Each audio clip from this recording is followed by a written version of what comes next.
And I was Jet.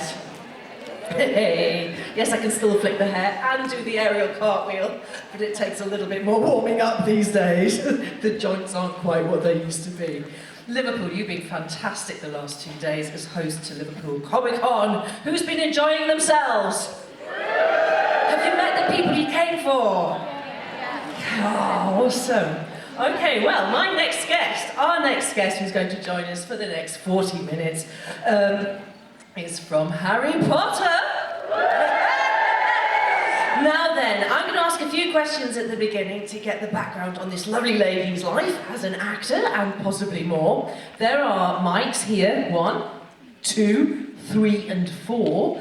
If you have any questions and you'd like to meet her, yes, just start queuing up behind the mics and I'll go round the auditorium in order and you'll all get chance. Does that sound good? Yeah. Okay, without further ado, give a wonderful Liverpudlian Comic-Con welcome to Bonnie Wright. Hello, gorgeous. Come and join us. Okay. Hi, everyone. Excited to be here. So you've just literally arrived. Where have you travelled up from? Not to be too nosy. You don't have to tell everybody. Oh, yeah. No, I got here on, what day is it? Sunday. I got here on Friday. And I came from LA, but tonight I'm going back to London to see my parents. That's what you're doing in LA. Yeah, I live there. I have a house and I live in it. Well, that'll be while you're there then. Yeah. So we need to go back a little bit before I hand over to you guys for your questions about her life on Harry Potter and an awful lot more. Obviously, you're an actress. That's what you've been convincing us of so far. Take us right back to the beginning before we get to Harry Potter. What got you into acting? Was it a specific person or a story? What was it? Good question. Well, Harry Potter was my first ever role and exploration into acting. I was 9 years old and I hadn't really acted in anything but like school plays, and even in school plays I'd never really played any lead roles. I was very much just the side, different characters, and I guess I was just someone who loved taking part in things. I was really someone who kind of loved the idea and opportunity to just try new things. And my older brother Lewis had read the first 2 Harry Potter books, and everyone kind of knew that they were making these books that had become popular into films, and he was actually the one who suggested that I go for the role of Ginny. So he was quite specific on knowing and thinking that I would be good as Ginny. And as a young sister, anything your older brother says, you kind of, yeah, sure, okay, that sounds fun. So we, went for an audition, and I mean, in the first film, the line I have in the first film was actually given to me on that day, so I didn't even have any lines, like, when I was going up for the audition. And I really did not think I was going to get it. We kind of just went for fun and like, let's see what an audition even is. You know, everything was so new to us. And then when I got it, we were just so excited, but then kind of, what now? What do you do when you get a role in a film, and how does it all work? So when I showed up on the first day of filming, it was just, a whole new world. I didn't really know what was going on and kind of figured it out. And I think so many of us too, it was our first time. So we were all figuring it out together. I'm still trying to get my head around someone like yourself, complete novice. You've not even been to drama school, so you don't know what agents are, because they start threading in. Anyone at drama school here now? Anyone at performing arts or drama school? Quite early on you get introduced to agents, particularly as a child actor, don't you? And you can go out for castings, but you were just completely plucked. Yeah. Virtually out of. Do you know what? I can see everyone queuing up. Very quickly, before we go back to the world of Harry Potter, because that's what your questions will be about. Why LA and how long you've been there, and are you happy? Yeah, sure. So when I finished Harry Potter, I was studying film. So when I went to college, I actually went and studied directing and writing. So that's what I've really been doing since then. And that kind of, I guess, took me to a new place. And I first lived in New York and then LA, but I think a big thing that kind of drew me there is the landscape. I'm really interested in, a lot of my work in my film really looks at like our relationship to our external landscape, and I'm really interested in the environment, and I do a lot of work advocating for the environment and climate justice. So to me, a reason why I live there is because I love being outdoors, and I get to experience that and also be in a city. So that's kind of why I'm there. Is there anything you'd like to share with the guys for now? If any links or anything you're doing in terms of your work that you wouldn't mind people putting their eye across, or is that for the future? So I've been writing a book, and the title and the cover will be revealed on Friday this week, and the book will go on pre-sale. So that's a book I've been working on in the past 1.5 to 2 years. I never ever thought I would be an author of a book. It's a non-fiction book, and it's basically about this kind of the climate advocacy work I've been doing and the kind of things I've been doing in my day-to-day life to sort of take action for the climate on an individual level. So the book is coming out on Friday. I'm not going to share the title, otherwise it might destroy the big day on Friday that's happening. So if you follow me on Instagram or any of the things like that, you'll find out the book and be able to pre-order that on Friday. Anyone interested in that? Woo! Okay, let's hand over to you guys. Let's start at number 1. What's your name and your question? My name's Lydia, and my question is, might be a bit juicy, but who do you think was a better case in Harry Potter, Daniel or Alfred? That's a good question. I was actually watching some clips from, that would have been the Half-Blood Prince the other day, and I almost forgot for a moment that Alfie and I had that moment in 3 Broomsticks. I was like, wow, Ginny gets around. Well, I guess I had more with Dan, so I guess my ability to judge the situation would be more based on Dan. So I would say Dan, but it's a tough choice, you know. It's a very strange thing to have to do. Suddenly when you know these people for so long, we'd already known each other for like 6 years then, to suddenly have to do these kind of romantic scenes was quite weird. It's not as, romantic as real life, but it was fun. Yeah. Thank you. Satisfied? Straight in there. Over to number 2. Hi. If you could change the engine to Harry Potter, what would you change it to? Ooh, that's a good question. Wow. I don't know. I mean, I can't really complain with the ending for me. For Ginny marrying Harry and having 3 children was pretty good. But I guess for Ginny, I always loved all the aura characters in Harry Potter. So like they're kind of introduced in the Order of the Phoenix. You've got obviously Tonks and Lupin and all those characters that are these kind of named amazing wizards and witches. But Ginny becomes a professional Quidditch player, which is cool. But I kind of thought she was a bit more of a kind of battle, kind of at the front of the line. Like I felt like I wanted her to perhaps become an aura. Maybe she's not a good enough witch and she's a better Quidditch player. But I would have liked that for her. But in terms of this ending, in terms of not the future, but I feel like maybe less people dying. So many people died in the Battle of Hogwarts and I was really sad about it, including one of my brothers. So if I could turn back time, I would have more people living. What was your name? Maddie. Was that good enough for you? What would you have at the end? Same. All right, Maddie. Thank you very much, lovely. Up to number 4. We'll go clockwise. If you were to choose any other character to be, what would you pick? Ooh, that's a good question. After playing a character that was so good for 10 years, I feel like stepping on the other side could have been fun, playing sort of slightly more evil role. I never could do it the justice that Helen Bonham Carter did, but Bellatrix Lestrange was a character that I really loved, and I think her performance was so brilliant. And just watching her and watching Ralph Fiennes and Alan Rickman play these sort of darker characters was so enjoyable to watch because it was so different to Ginny and a lot of the other characters around me. So I would have loved to step over to the other side. And I always wanted to, I think, after being such a Gryffindor, and I did my, the test you can do on Pottermore and see what you actually are as an individual, like what house you're in. And I was also Gryffindor, but I secretly kind of wanted to kind of play in Slytherin. And just have a bit of fun on the other side, you know? Did you ever do the test? What are you? See, it was fun to play around. Thank you. Over to number 3. Who did you enjoy working with most on the Harry Potter set? What's your name? Gracie. Hey, Gracie. Thank you, that's a good question. Oh, well, I spent the most amount of time with my Weasley family, which I was so, happy to be a part of, because not only did I have this sort of Hogwarts family, but I actually had this whole other family that we got to do all these scenes with. So for me, working with Rupert and James and Oliver and Julie and Mark, who are obviously my parents and my siblings, I loved working with so much. We always had such fun, and I think my favourite set as well is the Burrows, the Weasley house.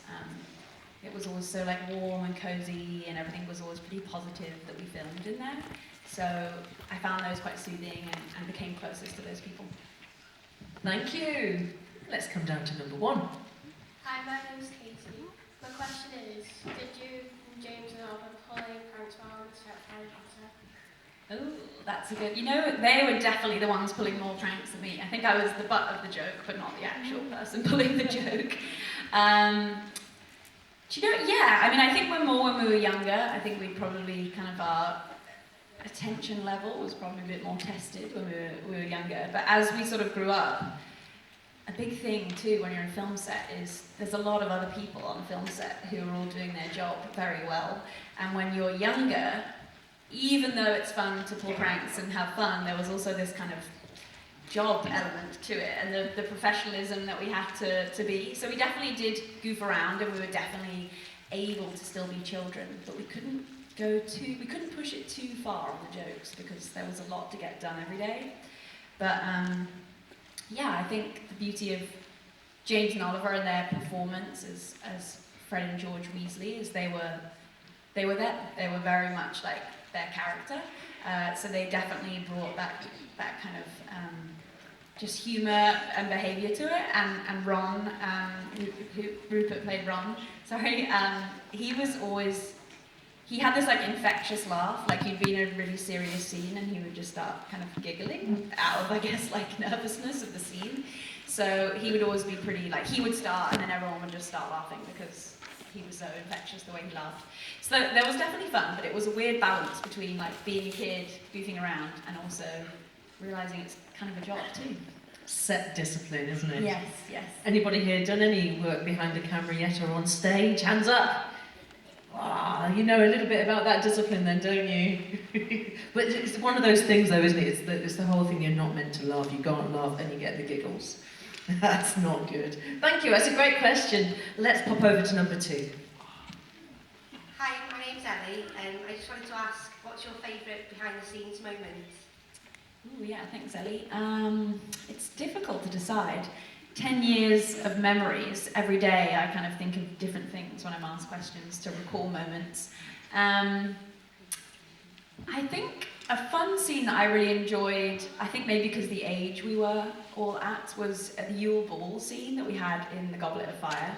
I think because all of us were, we were sort of teenagers, and the kind of themes and stories that are in that film, these kind of, I don't know, asking someone out for the first time as a date to go to the ball, or this kind of different energy you're suddenly having between people, was really mirroring what we were also experiencing. So when we had this big party sequence in the Great Hall and everything had been sort of really changed and we had a band and people were dressed up, it felt like we were at this real kind of party. And I think it was a real nice kind of just fun moment. The Great Hall sequences were quite similar each film, but that was a complete transformation. So everyone really loved dressing up for that. It felt different. We also did lots of dance lessons for that film because we're obviously doing the waltz and different things. So it was just fun to each together have dance lessons as a kind of fun, different, new thing. So I definitely recall that being a special scene. Anybody with completely 2 left feet? No. Not too bad. I mean, it was funny, Ginny and Neville, they go to the ball together, and we all do the waltz, but we had also practiced this entire other dance sequence that we unfortunately never got to film, because there was meant to be this kind of funny moment that you assume Neville would be the one with 2 left feet, but actually he becomes this kind of great dancer, and he really takes to the dancing. So we were meant to have this scene where we broke out in this kind of, I think it was a tango that we did, and we were dancing this whole new thing, and everyone's like, oh wow, how did they suddenly become so good, these quiet kind of characters?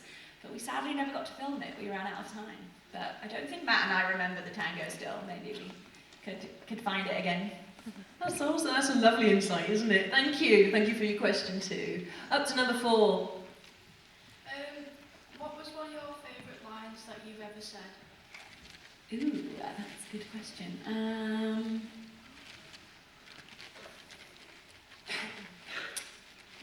I remember being quite nervous to say a quite simple line, which was "shut it," when I shout to everyone to be quiet. Where Harry's trying to get everyone's attention with the Quidditch players, and I'm sort of standing behind him, and I kind of step forward and shout, "Shut it." And it was a very simple line, but in that moment, it's just in that transitional moment, I think, where Ginny's really like stepping into herself and stepping into this confidence. Like before, she's always been the quiet younger sister, and in those transitional kind of films, as she kind of becomes a bit more noticed by Harry and other people, it was this, felt like quite a turning point where she really stood up for herself and stepped up and was suddenly quite fierce. So I remember being quite nervous to say that, to actually silence people in a room. I'm trying to think what other ones. In my memory, a significant line for me, because it was my first line and it was only given to me on the day, was my good luck moment in the first film on platform 9 3/4, just as Harry's about to go through the wall into platform 9 3/4 for the first time. That's definitely significant as I think back on it now. Can you say both those lines? Good luck, it's pretty simple. But shut it. I don't want to scream shut it. Another one, actually, fun, this is my party trick, is I remember how to open the Chamber of Secrets. Yeah, I can speak Parseltongue. Would you like that? Yeah. I don't actually know word for word what it translates to, but I know that it opens the Chamber of Secrets. Okay. Shia Sankata Serite. I didn't actually open it, but I feel like we're far enough away that I didn't hear anything. Otherwise we could, unlock some demons and basilisks. It's a Chamber of Secret. When you all go home, strange things are happening in your houses. Look no further. Thank you, and a great question. Over to number 3. Hi, I'm Molly.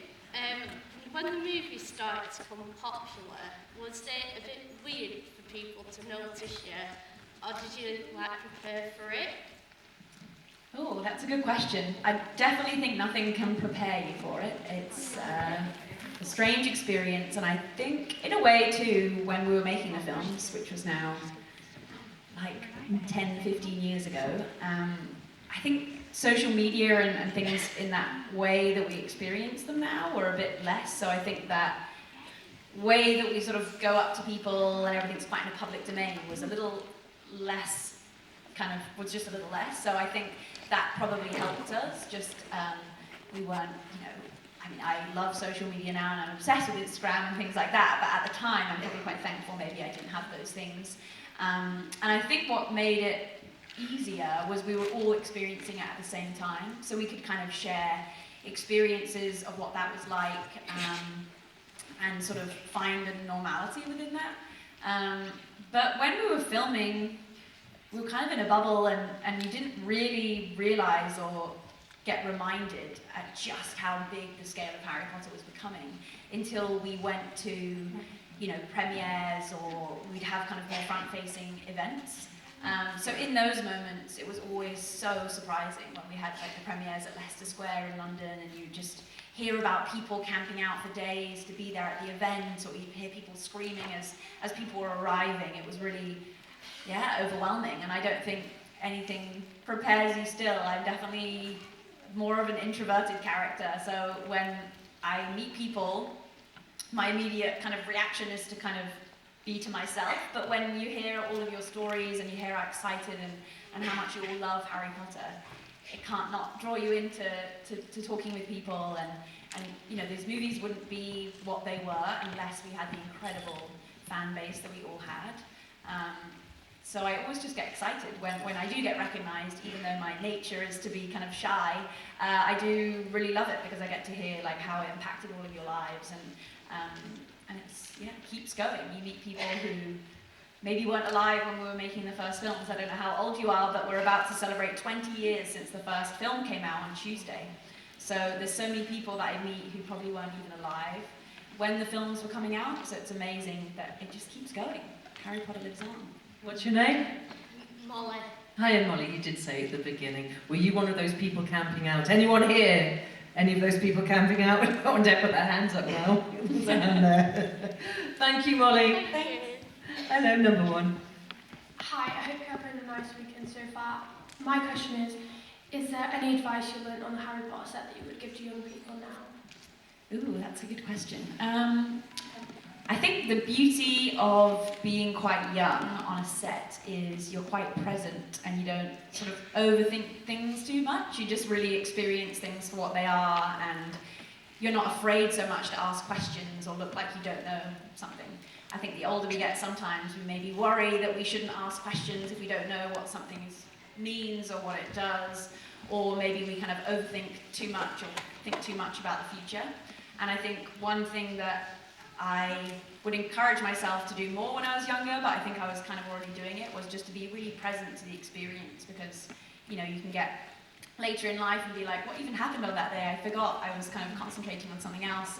And yeah, not to be afraid to ask questions. I was really curious when I was younger about all the different elements that made up a film. Like, not only was I there obviously to act, but I was really interested in, you know, why they set up a light in a certain way, or why were they dressing someone in this costume, or what did this button on the camera do, or how did they edit a scene together. I was really like, I asked questions because I wasn't afraid, and I didn't think that reflected badly on me for not knowing. So I would just say to be curious, ask questions, and just like be present to the experience you're having. Thank you. Is that nice advice? So it's like you're like always interested in the gubbins, the mechanisms, and the context Yeah, exactly. of how your character sat within that. And I would imagine, as a writer now and director, that was the beginnings of all of that. Yeah, definitely. I think my curiosity on the sets was definitely what inspired me to then go on to study that at college, yeah. And what kind of a birthing into that you had? Oh yeah, Such for an sure. early age. Yeah, and all the people that, you know, you get to obviously see us, who are the people who are in front of the camera, but there were so many incredibly talented people who worked on those sets, who made the magic that you see on screen, whether that was the set design, the costumes, the visual effects. Like, I learned so many great things from those people. Superb. You're bringing it all together now in your own world with your own translations. I love it. Over to number two. Hi, Bonnie. I'm Lauren, and this is Max. Do you want to ask who's your favourite music brother? Oh, that's a difficult question. Well, luckily they're not here, so I guess I can tell you the truth. No. Who's my favourite one? That's really tough to say. Maybe I say Charlie, because we never really see him. If I chose Fred, George, or Ron, they would be really upset with me. So yeah, I'd say Charlie Weasley. That was diplomatic. There's so many, I can't believe it. Obviously we see Fred and George and Ron, and then we've got Percy, and then we've got Bill, and then Charlie. I feel like we maybe did like a family photo that was meant to be like the Weasleys on holiday. I think we're meant to be in Egypt. There's a card, I think, that Harry gets, like a moving postcard. And so we filmed this sequence where it was like us pretending we were on holiday in Egypt on green screen. We didn't obviously go to Egypt for the one picture, but... And I remember that was maybe the only scene that we ever had an actor that was playing that brother. And I was always like sad we never actually got to be all together all the time.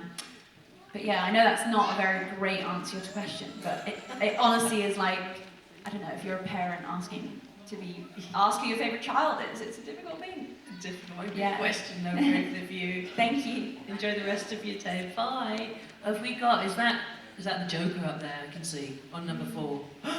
What's your name? Sam? Joker Sam.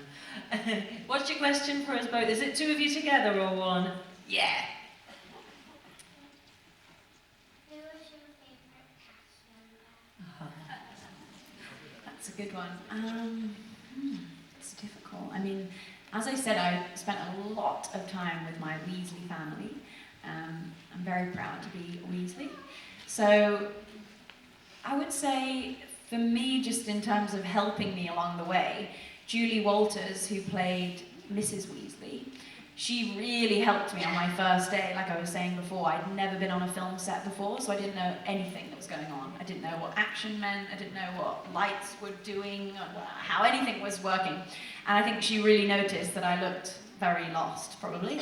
So she really took me under her wing and helped me on that day, and I'm really grateful for that. And so she was really special. And then, you know, for me, I didn't realise at that age that she had been in so many incredible films. Julie Walters is a very talented actress, and so many of the other cast in the Harry Potter films that when we were kids we'd call the adult actors, but I guess now they're just actors, were so brilliant. But I didn't really know at the time that there were all these incredible actors, from Robbie Coltrane to Richard Harris to Alan Rickman to Gary Oldman to Ralph Fiennes, all these amazing actors. And it was cool as we got older and we maybe became of age to watch all these different films these actors had been in. I was like, wow, we're working with these people who've been in all these really cool films before Harry Potter. So Julie Walters, in answer to your question, who played Mrs. Weasley, but it was also really amazing to act alongside all these other actors. We learned a lot from them. How cool is that? Thank you both of you. Thank you. Joker Sam. Over to number 3. Hey Bonnie, I'm Sophie, and my question is, who out of the cast are you like closest to now and see the most? Yeah, sure. It's tough. We're all in group text together, so that's fun. And we're all chatting a lot at the minute because, as I said, we're about to celebrate the 20th anniversary of the first film. So we've all been joking about, is it time now to finally rewatch the films? Because we all haven't since we made them. So some of us have been watching the films. And I guess the people, it's hard. We're all like split across different places. So it's hard to physically be in the same room as each other, especially in the last 2 years. But I definitely was closest with, obviously, my Weasley family, James and Oliver, who played the twin brothers, and Rupert.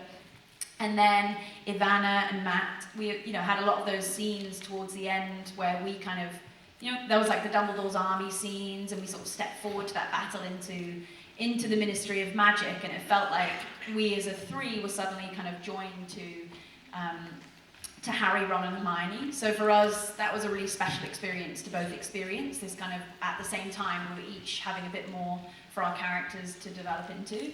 So it was nice to have that and experience that with Ivana and Matt. We were all one big family, and I also became such good friends with all the people you don't see on screen. The makeup artists or the camera people or different things like that. Thank you. Down to number 1. Hello, what's your name? My name's Deborah, and if you had the chance, would you change anything about how you played your character? Oh, that's a good question. I'm sure if I pulled it apart, I would change lots of things. I always think the early films are nice to watch because we're all cute and young, and then you get to the ages where we're like teenagers and a bit more of those awkward phases where you kind of cringe a bit more when you watch them again. But it's hard. I think what's challenging about when you're playing a role that is so many people love, and not only do you all love those characters from the films, but in the books you get so much more of that character. So I think we all have our interpretation of all the characters. And for me and for everyone, when you stepped into that role that had like quite a lot of expectation from people, you just had to interpret it how you could and with the director. But I think for me, I would have loved, there were so many scenes for every character that weren't included in the films. So I would have loved if there had been just a few more moments of Ginny and Harry's relationship kind of building more as it does in the books. Like those just kind of moments between each other, or those nuanced sort of moments that I think would have helped the relationship. And I feel like, some more of her sort of fierce, kind of confident personality that comes through in the books when she starts playing Quidditch and things like that. So I would have loved a bit more to play with, I think, like some more scenes. But I don't know